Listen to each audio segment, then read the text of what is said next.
Hi guys, I'm Shmee and welcome back to another video where today you join me in Germany to take a look around one of the most incredible collections of cars that I have ever seen in my life. This is the Porsche Museum collection in Germany, and I've just had a quick look around the area behind me, and believe me when I tell you now, this is special. And I'm also going to give a shout out to this very pink 964 RS behind me that I'll explain right in a moment, but let's head in and take a look.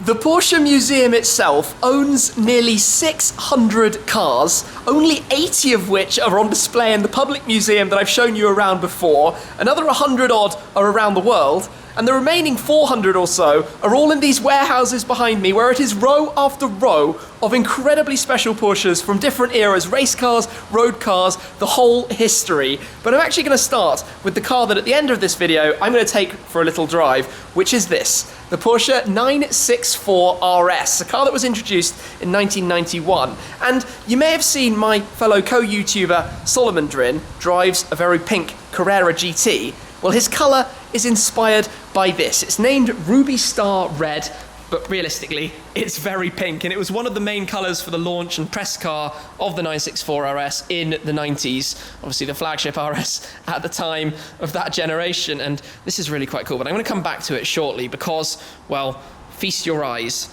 into this museum that goes on and on. There are prototypes, there are race cars, you have the 962, you have the 956, you have a turbo, new generation 991.2, then you've got the 961, the Paris to Dakar Rally. If you come this way, you've got 917s, you've got a 911 GT1 tucked in there, more.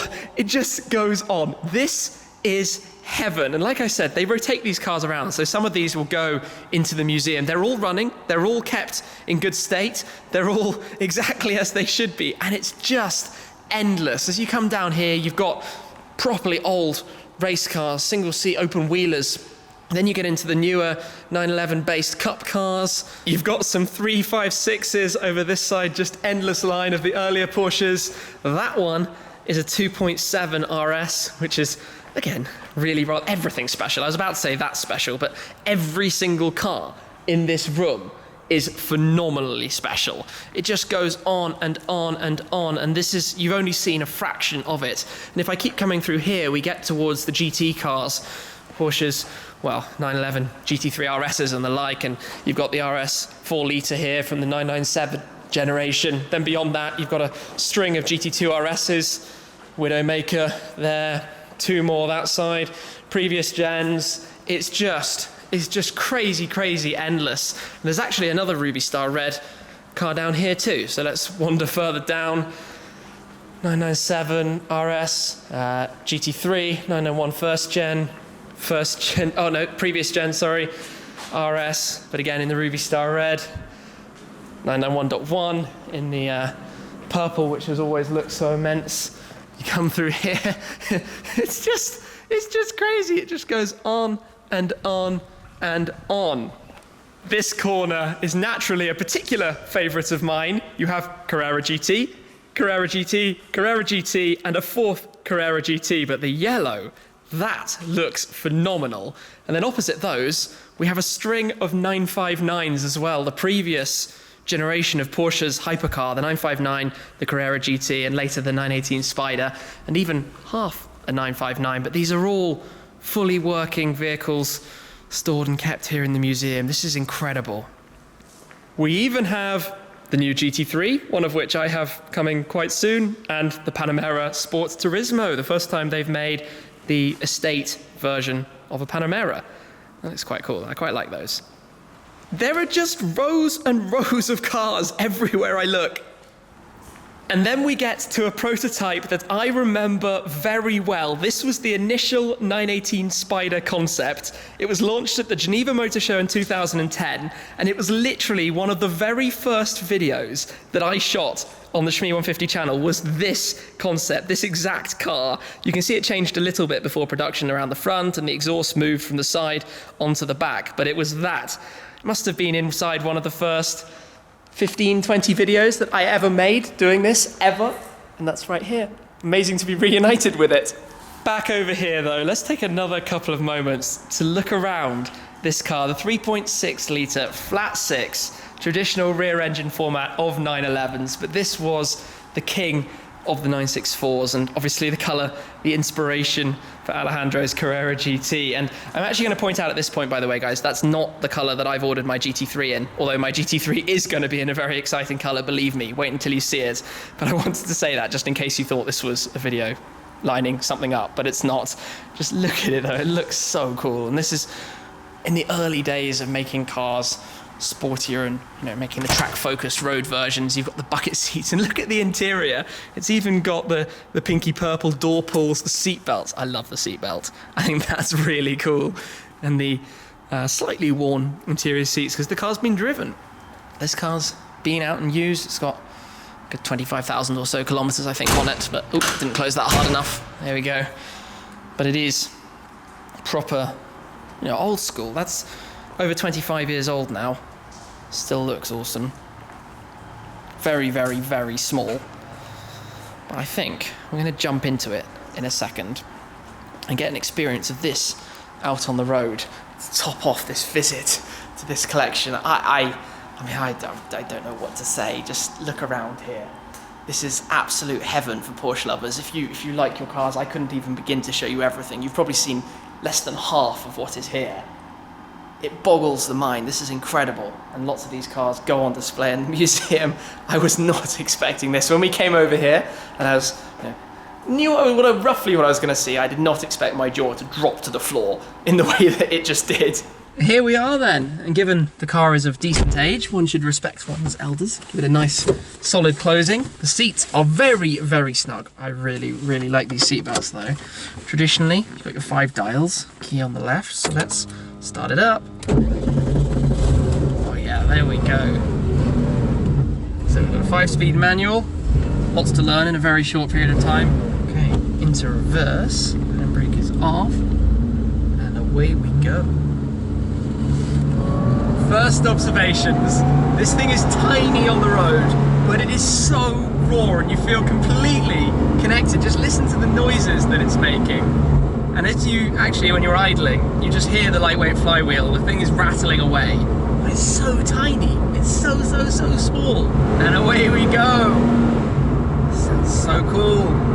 This is old school. This is a previous chapter of the 911. This is really quite significant in, well, one of the world's, if not the world's most frequently sold sports car. The 911s are everywhere. They've just grown and grown since this. This car has about 260 brake horsepower, I believe. New ones, the new GT2 RS, has a mere 700, so it's a slightly different ball game, slightly different chapter, but it just feels cool. It just puts a smile on your face. You obviously have nothing by way of driver aids in here. There is no power steering, there is no traction control or ABS or anything. You are in charge of the car, so one has to be quite careful. I mean, this is probably worth 200,000 euros or thereabouts. It's something quite special. However, it sounds so good when you rev it, and then you listen to that. It's so raw, and you hear so much of it. Sound deadening was not on the menu when this car was specified and created here by Porsche, but yeah, it's cool. I think you have to quite like what you're driving, because nowadays you jump in a car and it's a modern car and they're super easy, you don't have to think about much, whereas in here you feel like you have to be a little bit more aware of what you're up to, especially when you go into a corner, because if you forget to work the steering wheel and it's very, very heavy, then you're going to be going straight on very easily. And as we return, you can see the bridge over the road, the statue in the middle. That's quite a cool view, heading back down the hill towards Porsche Platz. That was a short but fun little drive back over to the Porsche Museum, the main location where we're going to have a quick look now into the workshop. But just before we do, the 964 RS, a little farewell to it for the moment, but what a car, what an icon, and what a colour. Can you blame Mr. Salomondrin for choosing that colour for his car? I definitely can't. One day, I would love to have a car in Ruby Star Red, but it's not going to be my GT3. Honestly, it's not the GT3, so don't get carried away by that. For now, goodbye car, we will go upstairs and have a look. I've just come upstairs and you will never guess whose car is parked right here. None other than JP from JP Performance, and looks are deceiving. This is not actually a GT3 RS. He's taken a 911 Turbo S and completely reformed it and made it look like an RS and made it a little bit crazy. I think it's 700 and something horsepower maybe, but we saw the car when I visited his workshop in Dortmund. It's a really cool colour, I love that. And then inside you've got obviously the Turbo S seats, and then you've got rear seats, if we can just see in there, you know, comfort seat configuration, no buckets of a GT3 RS. And I know that he had to manually cut and work on the car to make everything fit and to install the RS wing and look, and there are some cut parts as well. It's not strictly GT3 RS, but that's pretty fun. I don't know where JP's at, but maybe we'll catch up with him shortly. He must be around here somewhere. Otherwise, we'll go check out the workshop. And the adventure continues. Now, I've been in this little workshop before, but we have GT1, GT2 RS, RSR, and the Turbo S exclusive manufacturer. So the rarer, even more powerful 911 Turbo S Special Edition. And there are not going to be very many of those. They're very, very hard to get hold of, and it can come in a number of exclusive special liveries just for this car. So around the front, you can see the styling on it, but that's the main launch colour.